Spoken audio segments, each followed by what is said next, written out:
তাহলে কি 2023 বিধানসভা নির্বাচনে বিজেপির তুরুপের তাস কিশোর বর্মন? হ্যাঁ, ঠিক এমনই চর্চা রাজ্যের আনাচে কানাচে। দীর্ঘদিন ধরে একটি জল্পনা চলছিল গোটা রাজ্য জুড়ে। বড়সড় পরিবর্তন আসতে চলছে রাজ্য বিজেপির অন্দরে। অবশেষে সেই জল্পনার জবনিকা পড়ল। দীর্ঘ বহু বছর যাবৎ পশ্চিমবঙ্গে সংগঠনের দায়িত্বে থাকা কিশোর বর্মনকে রাজ্য বিজেপির সাধারণ সম্পাদক হিসাবে নিযুক্ত করা হলো।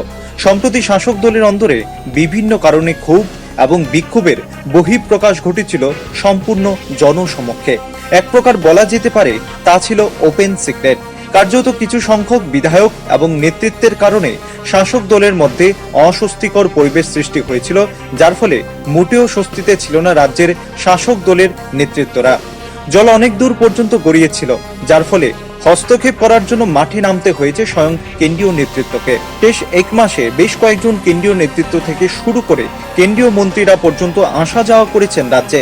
তার উপর মন্ত্রিসভা সম্প্রসারণ নিয়ে টানাপোড়েন অব্যাহত। উল্লেখ্য, সম্প্রতি নবগঠিত একটি আঞ্চলিক দল এডিসি নির্বাচনে রাজ্যের শাসক দল বিজেপিকে কড়া টক্কর দিয়ে এডিসি দখল করে নিয়ে যায়, যার ফলে সার্বিক পরিস্থিতি নিয়ে যথেষ্ট উৎকণ্ঠতা ছিল বিজেপির অন্তরে।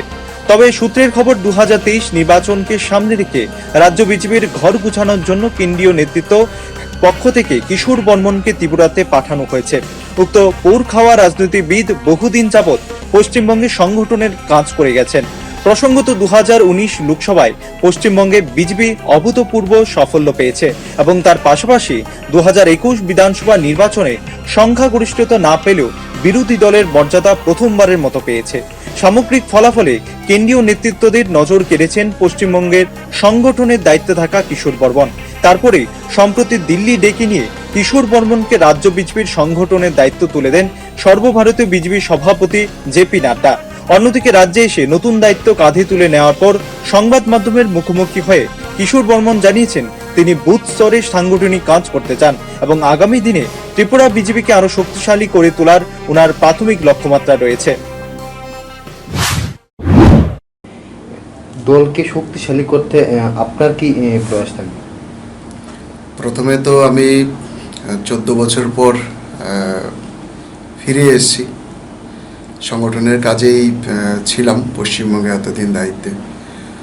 তো প্রথমে আমি মা ত্রিপুরেশ্বরীর চরণে আমার প্রণাম জানাই এবং আমার ত্রিপুরাবাসীর সকলকে আমি আমার নতমস্তকে আমি প্রণাম জানাই।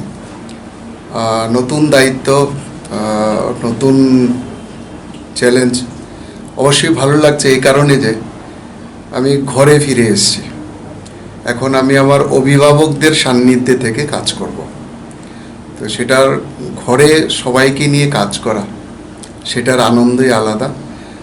এখানে আছেন সবাই আমাদের সিনিয়র, আমাদের মাননীয় রাজ্য সভাপতি আছেন, সিনিয়র আরও 2জন জেনারেল সেক্রেটারি আছেন।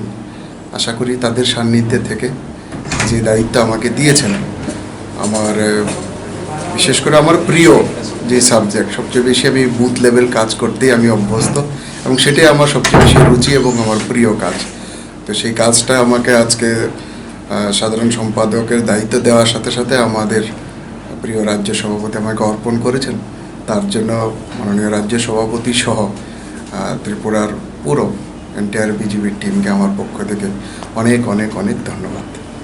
স্যার, আপনি পশ্চিমবঙ্গে কিছু বিধানসভা নির্বাচনে কিছু বিধানসভা কেন্দ্রগুলিতে আপনি কাজ করেছিলেন সংগঠন হিসাবে। তো ত্রিপুরাতে আপনি প্রথম কোন কাজটা নিয়ে ঝাঁপিয়ে পড়তে চান? আমাকে ত্রিপুরা সম্বন্ধে আপনার জানা আছে কি? এইমাত্র বললাম, আমাকে এখন বুথকে শক্তিশালী করার জন্য আমাকে কাজ দেওয়া হয়েছে এবং এটা আমার খুব প্রিয় সাবজেক্ট। বুথ লেভেল কাজ করতে আমি নিজেকে একজন বুথের কার্যকর্তা হিসেবেই মনে করি। তো আশা করি যে দায়িত্ব আমার উপর দিয়েছেন আমি চেষ্টা করব সেই দায়িত্বের মান রক্ষা করার জন্য।